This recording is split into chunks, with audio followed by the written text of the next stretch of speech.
আত্মপ্রকাশ করল নতুন রাজনৈতিক দল বাংলাদেশ জাগ্রত পার্টি। জুলাই আগস্ট বিপ্লবের রক্তঋণ শোধ করার অদম্য আগ্রহ, সুস্থ ধারার রাজনীতি ও সত্যের প্রতি অবিচল নিষ্ঠার প্রত্যয় ব্যক্ত করে নতুন বাংলাদেশ বিনির্মাণের লক্ষ্যে এই দলটির আত্মপ্রকাশ বলে জানানো হয়েছে। বৃহস্পতিবার প্রেস ক্লাবের হলরুমে ৩১ সদস্য বিশিষ্ট কমিটি ঘোষণা করে জাগ্রত পার্টি।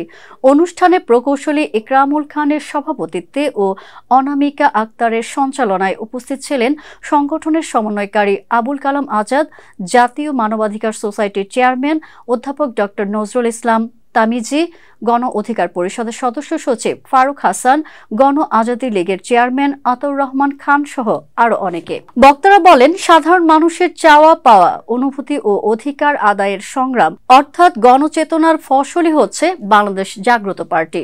বাংলাদেশ জাগ্রত পার্টি একটি আশা, একটি বিশ্বাস, জনকল্যাণে কার্যকর গণতন্ত্র প্রতিষ্ঠা করাই যার মূল লক্ষ্য, যা কিনা সাধারণ মানুষের রাজনীতি হিসেবে বিবেচিত হবে।